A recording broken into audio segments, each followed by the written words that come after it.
والا اچھے اخلاق والا آدمی جو ہے وہ اس کی مثال اس صاحب مسک کی ہے جس کے پاس کستوری ہو۔ اب کستوری یہ ہے کہ یہ یا تو وہ یہ ہے کہ تمہیں ویسے ہی کچھ نہ کچھ عنایت کر دے گا، تھوڑی سی اگرچہ بہت مہنگی، اب تو بہت ہی مہنگی ہو گئی ہے، لیکن فرض کرو کہ وہ اگر تمہیں مفت کچھ نہیں دیتا ہے اور مہنگی چیز ہے وہ مہنگی دے بھی نہیں سکتا، تو پھر یہ ہے کہ وہ اس کی خوشبو جو ہے تم خرید لو گے، اپنے پیسے دے کے اسے خرید لو گے، کچھ زیادہ نہیں تو تھوڑی سی اس کی تو ایک رتی بھی بڑھ کے وہ ڈبیا بھی جس میں کہ مشک رکھا جاتا ہے، اس کے مشک کو اگر نکال دیا جائے تو وہ بھی برسوں تک اس میں سے خوشبو آتی رہتی ہے۔ تو اگر تمہارے پاس پیسے ہوں گے، اگر تمہیں مفت نہیں ملتی ہے تو تم خود خرید لو گے۔ پھر فرمایا کہ اگر تم خرید نہیں سکتے تو پھر کیا ہوگا؟ پھر اس کی خوشبو جو ہے وہ تو تم تک پہنچ جائے گی، اس خوشبو تو کوئی نہیں روک سکتا، وہ تو مفت کی چیز ہے جو ایک اچھے اور صالح اور نیک آدمی کے پاس بیٹھنے سے جو اخلاق میں ترقی ہوتی ہے، جو رویے میں حسن آتا ہے، جو گفتگو میں خوبی آتی ہے، وہ تو ایک ایسی چیز ہے کہ جس میں کوئی قیمت وصول کرتا نہیں، وہ تو محض بیٹھنے سے حاصل ہو جائے گی۔ یہ ہے اس کی مثال جو اچھا، نیک، بااخلاق، باکردار، اچھی سیرت کا مالک، دیندار آدمی، صاحب علم آدمی، جس کے پاس بیٹھ کے آپ فیض اٹھائیں گے، جس میں کوئی پابندی نہیں لگائی ہوئی ہے کہ اتنے پیسے دو تو تمہیں ملے گا ورنہ نہیں ملے گا۔ تم اب بیٹھے رہو اس کے پاس، اس کے جتنی دیر بیٹھو گے اتنی دیر تمہیں اس سے خوشبو آئے گی، اچھی باتیں سنو گے، اچھے کام سنو گے، اچھی سیرت اور کردار کو دیکھو گے تو تمہارے اندر بھی وہ چیزیں آ جائیں گی۔ جیسے کہ سعدی کا بہت مشہور قطعہ ہے، گرے خوشبوئے در حمام روزے، رسیدت دست محبوب و دستم، بدو گفتم کہ مشکی یا اسیری، کہ ادبوئے دلاویز تمسم، گفتہ جمال ہم نشین در من گفتہ مدت باگل نشستم،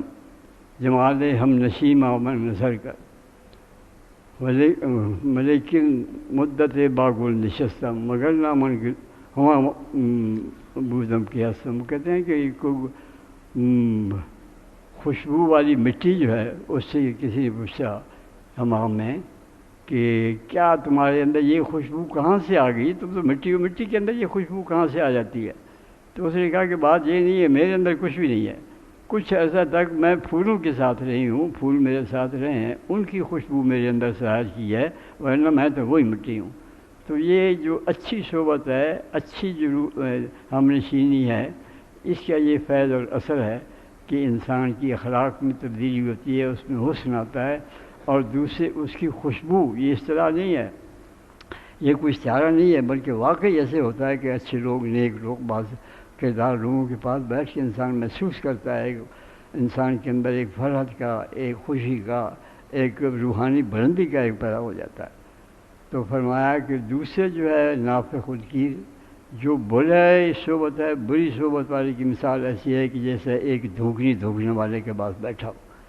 اب اس کے پاس بیٹھا ہے وہ کوئی سی آدمی جو اس کے پاس بیٹھا ہے، اس پر وہ کوئلہ تو نہیں بھیجے گا، آگ تو اس کو نہیں لگائے گا، لیکن اس کا کیا ہے، اس کی کپڑے جو ہیں وہ جلنے سے نہیں رہیں گے، اس کے جلن پر کوئی اس کا کوئی شعلہ نہ بھی پہنچے تو اس کا کوئی چھوٹا سا ستارہ جو ہے وہ اس تک پہنچ جائے گا، اور کم از کم اس کو اس کا دھواں پہنچے گا، اور یہ ہے کہ اس کی بدبو جو ہے وہ جلنے کی، اور وہ جو حرارت اس سے پیدا ہوگی، اس سے جو بیداری پیدا ہوتی ہے اور جسم کے اندر ایک بے چینی پیدا ہوتی ہے اس ماحول کے اندر، وہ محسوس کرے گا۔ ممتنع حدیث کا لفظ ہے کہ وہ جو اس کی بدبو ہے اس سے تو نہیں بچ سکتا۔ تو یہ دیکھیے کہ ہم کس چیز میں دلچسپی لیتے ہیں۔ ہماری اپنی زندگی جو ہے حضور نبی کریم صلی اللہ علیہ وسلم کے اس ارشاد کے مطابق ہم اپنی زندگیوں کا جائزہ لیں کہ ہم کتنا وقت اچھے لوگوں کے ساتھ گزارتے ہیں،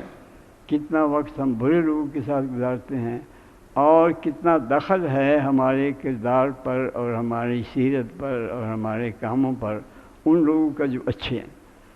اس لیے ہمیں اپنے مستقبل کے لیے، اپنے بچوں کے مستقبل کے لیے، اپنے لیے بھی اچھے جلیس، نیک جلیس، باکردار، صاحب سیرت،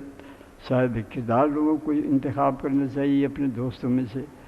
اسی طرح ہمیں اپنے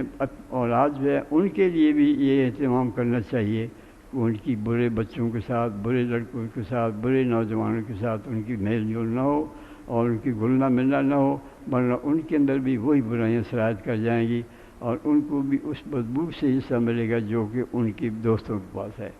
اس لیے نبی کریم صلی اللہ علیہ وسلم نے فرمایا کہ لا یأکل طعامک الا تقی،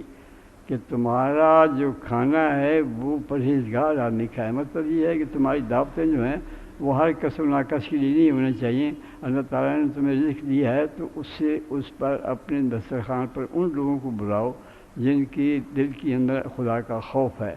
اور وہ خدا کا خوف جو ہے وہ ہر جگہ ان سے ظاہر ہوتا ہے، اور اس میں تم بھی پھر اللہ تعالیٰ تمہیں بھی اجر دے گا کہ تم نے ایسے